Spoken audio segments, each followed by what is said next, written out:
Here's the next episode of the Indefinite series, How to Have Fun in Destiny. I'm going to show you a build for Destiny PvP, which hopefully adds some freshness to your experience and invites you to try something unique, and then maybe you'll try it and you'll like it. Or maybe not, and that's okay too. The builds in this series balance competitiveness with weirdness because I like nestling right between trying and chilling, and I think you might too. For today's episode, we'll be cosplaying as Nurse Joy with Boots of the Assembler, Lumina, and healing grenades.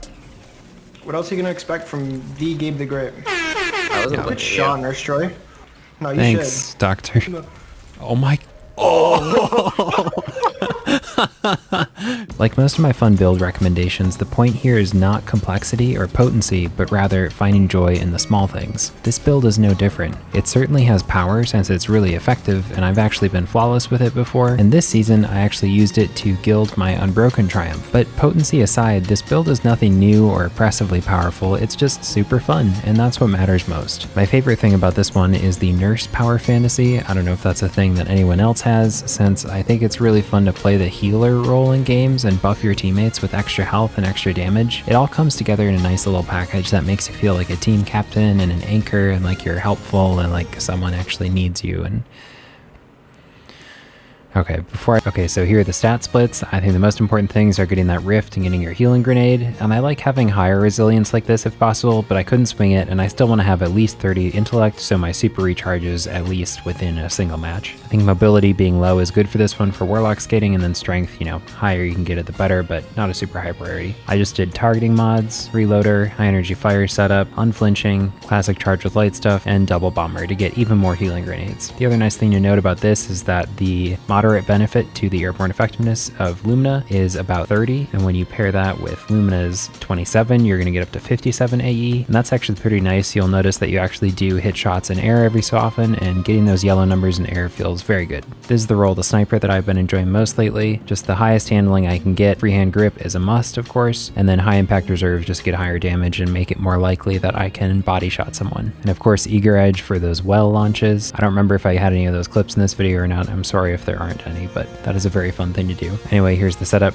Powering Rift, of course, Burst Glide for stair skating, Celestial Fire, healing grenades, and then I don't even use heat rises because I'm using healing grenades and you can't consume those to convert them into heat rises, so I don't think it's worth using, obviously, but if you want to, you could just go for fire bolts and that, although you'd kind of take away one of your central power philosophy things you're doing, but hey, up to you. Then of course Icarus Dash, and then the fragments I chose were Char, just to get that discipline up to 100, Torches so I can get Radiant every time I take someone with my melee, Benevolence so anytime anything happens pretty much I'm just gonna get faster class ability cooldowns, and then I just needed to get my recovery a little bit higher too. So that's that. Okay, so first up, it's important that you know how all the various buffs work so you can be the most effective nurse for your team. So I'm going to walk you through the buffs first, and then we'll talk playstyle after that. In the background, once I start explaining all this, you'll see some general gameplay, and then also me testing out all these various buffs and things, specifically how they interact with a high impact sniper. And the reason for that being that formerly you could body shot a lot of people with a high impact snipe and almost any sort of damage buff like an Empowering Rift, but now it's harder to do, and you basically always need kill clip or a Well of Radiance or a bubble or something, and even then it's just a lot less likely that that's going to happen these days. But still, I think it's well worth having a high impact sniper on for this build because doing like 180 damage with a body shot is still very, very good and makes team shooting pretty easy. Nowadays, really all you need to know is that the highest damage buff takes precedence in PvP, and you compare any of these buffs with a weapon buff like kill clip or high impact reserves, and then they will stack. So that's what I like using on my sniper. So if I have high impact reserves and then another damage boost, they pair up together and they do a lot of damage to the body. Sometimes it's a kill, sometimes it's not, but at the end of the day, a lot of damage is a lot of damage, and I'll take it. Not to mention doing 80 damage to the head with Lumina is very nice. Okay, onto the buffs. Okay, so obviously the first way you can buff a teammate is by simply throwing a healing grenade at them, which will give them Cure ×1 and Restoration ×1 for 4 seconds, so they're going to instantly get about 30 health back on impact and then just be slowly regenning for 4 seconds. The second way you can dish out buffs is by throwing your empowered melee at an enemy and just hitting someone with it to activate Ember of Torches. Using Celestial Fire to do this makes it pretty easy, and once you get that hit with it, not even a kill, kill, you will then give you and your teammates near you the radiant buff so they can do 10% more damage. The third way to buff a teammate is by getting a kill with Lumina, which will drop 2 little orbs if you have the catalyst. So if you pick those up and then hip fire the gun, you're going to shoot a noble round at your friend, and once it hits them, you both get a buff called Blessing of Sky, and you're just both going to do 15% more damage, which is the same as an Empowering Rift. The fourth way to buff your teammates is the most complex, and that's with your Healing or Empowering Rift, but I recommend using your Empowering Rift, and here's why. You already have healing grenades, which will come up very frequently because they're on such a fast cooldown, so I think it's worth using a rift that buffs damage instead. Empowering Rift pairs more effectively with Lumina because as you stand in your rift, it generates little empowering seekers that go give your friends a damage boost, but it also gives you noble rounds over time just for free without even getting kills. You can hip fire those at your teammates, extend their damage boosts, and then you can also get Ember of Benevolence to activate every time this happens from your rift seeker hitting your teammate. So all in all, you're just going to be constantly regenerating a bunch of abilities, which is awesome. And then of course the fifth way to buff your teammates is Well of Radiance, which comes up pretty frequently thanks to it being a higher tier super cooldown intrinsically and the fact you'll be doing a lot of damage with your team. So that all converts to super energy, but more than that, Well of Radiance is just a massive 25% damage boost that you can rely on to come up kind of frequently, and giving your teammates and yourself a 25% damage boost on top of the high impact reserves 15% damage boost, you can definitely get some body shots going, and it feels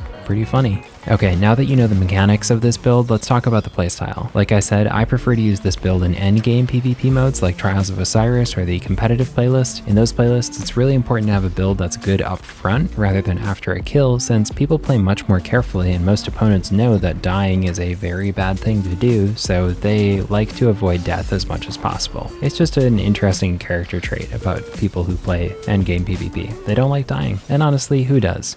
Hello? We lost him.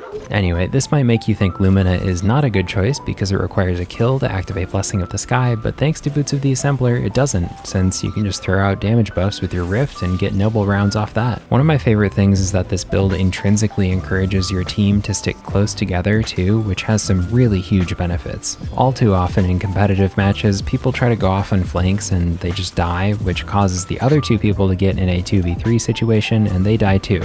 A build like this one encourages everyone to stick together, get your damage boosts together, get radiant, get your free healing, and it just works really, really well for that alone. It's built for camaraderie, and people will always underestimate the power of team shooting. When you inevitably get kills with Lumina because you'll be team shooting, you can just store those noble rounds in Lumina along with your other noble rounds from the Rift, and you can keep fighting your opponents by ADS shooting, and then for those in-between moments when you don't have a Rift and your team is traveling, you can just hip fire out a Lumina noble round to buff your allies and keep those damage boosts rolling constantly, even if you keep changing locations. Honestly, rifts and noble rounds will come up so often with this build that it's likely with some minor coordination, you and your team can have a constant damage buff for almost an entire match. The unique thing about this is that you can be traveling with that damage buff. Most of the time, damage buffs are going to expire after like 5 seconds or so, or you'll be stuck in place if they're going to be a lasting damage buff, but Lumina kind of breaks this rule, and it's kind of fun. So playstyle wise, at the beginning of an encounter, I'd say the best thing to do is simply throw your Rift, get your team buffed before they even peek, and then peek with them all at the same time and try to get a nice team shot kill on someone. After that, you can just throw your healing grenade and push into the 2v3 situation all together right away. Like I said earlier, I really prefer to use that high impact sniper in this situation, not because it can do like crazy body shot kills or anything with a damage boost, but just because it does a ton of damage no matter where you hit someone, and that will always be valuable to me, because putting in as much damage as possible before you die is a really important thing to do in a competitive PvP setting. A lot of things with this build will be about proactively setting yourself up for success, since you want to have your damage boosts going into a fight and not try to be getting them during a fight.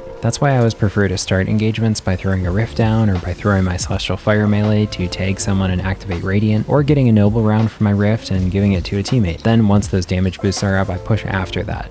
But all that planning aside, you still have some good ways to get yourself out of tight positions with this build, because healing grenades are a nice get out of jail free card and they come up extremely quickly. And you also have Icarus Dash, so you should be set. Okay, my final piece of advice is this. This build is excellent on its own, but if you know how to be a team player, it can take you very far. It's so much more powerful when you work with your team, sticking close together, sharing buffs together, and more than anything, coordinating.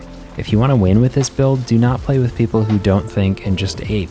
It's really not fun for anyone, and it just doesn't work because you'll never be near them and they'll just lose the match for you, and then they think you are the problem, which is depressingly misguided.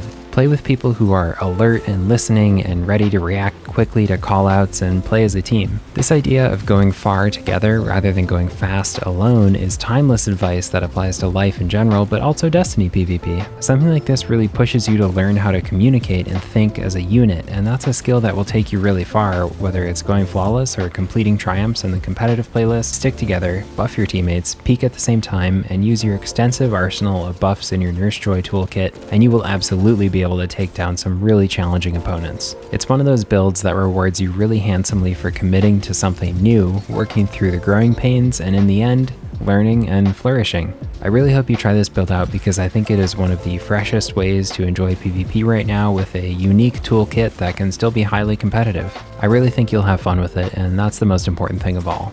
Like all my PvP fun build videos, it's inevitable there will be plenty of ways to iterate on them as time goes on, so if you have any suggestions, feel free to drop them in the comments and help inspire other folks. Thank you so much to my patrons for tempting me to do this hobby full time, and consider subscribing so you don't miss the next episode of Fun Builds and Destiny PvP. Alright, thanks so much for watching, and catch you in the next one.